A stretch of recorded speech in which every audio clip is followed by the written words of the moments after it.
You ever get that feeling deep down that love is more than just random chance? Like it's supposed to be something bigger, a kind of divine appointment? Well, that's exactly what we're diving into today. We're going to break down the signs heaven sends when that destined partner is actually getting close. The signals are all around us, but you've got to know what to look for. So let's get into it. And this is really the heart of the whole thing, right? We're not talking about luck or just hoping for the best. The idea here is that finding your soulmate is an intentional, orchestrated event. Think of it like a promise. And just like any huge promise, there are always clues, little signs that pop up before it's fulfilled. All right, so here's our game plan. First, we'll talk about what a divine appointment really means. Then, we'll get into clearing the path within, and that's a big one. After that, we'll learn how to tune in to recognizing heaven's nudges, and we'll wrap it all up with the promise draws near. Okay, let's start with this foundational idea. A blessing of this magnitude, it doesn't just drop out of the sky without any warning. Heaven sends signals first, but man, they can be so incredibly easy to miss if we're not paying attention. And that's the thing, isn't it? The signs are always there, so why don't we see them? Well, a lot of the time, it's because we're just so bogged down, We're caught up in distractions, old heartbreaks, or our own doubts. All that stuff clutters up our vision, and we become blind to the very signals meant to guide us. So really, this whole journey starts with learning to see with new eyes. Which brings us perfectly to our next section, clearing the path within. And this is huge. This is the first active thing you have to do. See, you can't receive what's meant for you if your hands are already full of what's not. This isn't about passively waiting. It's about actively making space. And just look at this comparison. It's so clear. A counterfeit relationship, it just drains you. It dims your light. It fills your spirit with confusion. And it feels like a burden. But then you have covenant love, the real deal. It does the complete opposite. It aligns with your spirit. It strengthens you. And it brings this profound sense of peace. You can just feel the difference in that description, can't you? This quote just hits the nail on the head. Think about that for a second. If you're clinging to something that's not right for you, maybe because you're scared to be alone, you are literally blocking the blessing. Letting go feels like a loss, I get it, but it's not. It's actually an act of faith. It's you declaring to the universe, okay, I'm ready for what's real now. So what does this work of preparation actually look like? Well, it's not sitting around waiting. It's active. First, you've got to heal old wounds. You have to face those past scars so they don't bleed into your future.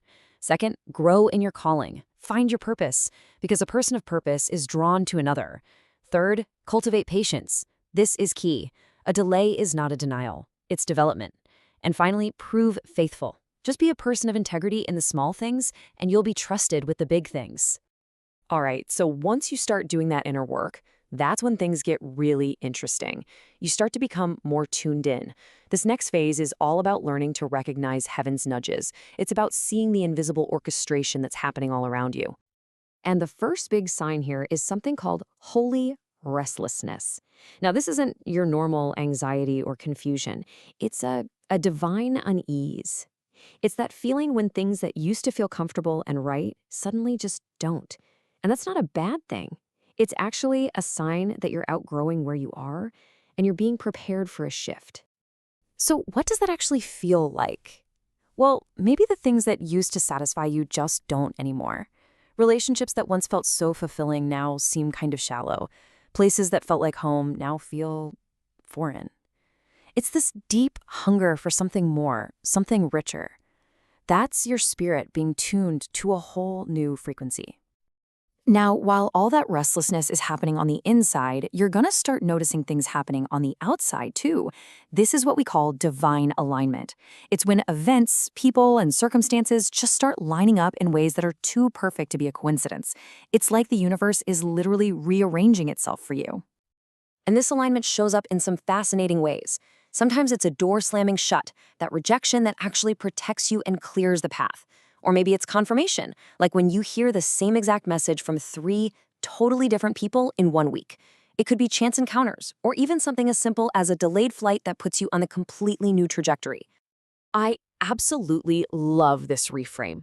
It completely changes how we look at rejection, doesn't it? It's not a failure. It's redirection. Every no is a strategic move, pruning away what isn't right to make room for the ultimate yes that's on its way. And all of this leads us to the final season. The promise draws near. This is when all that prep work, all those little nudges start to really pay off. The signs get louder and clearer. This is when you just know that what you've been waiting for is right around the corner. So, what do these final signs look like? Well, that holy restlessness we talked about, it gets replaced by this deep, unshakable peace. All the confusion just melts away, and you have crystal clarity. You'll also notice an acceleration. Things that took forever suddenly start moving fast. But here's a heads up. This is often when a final test appears. A counterfeit opportunity that looks good, but isn't the real thing.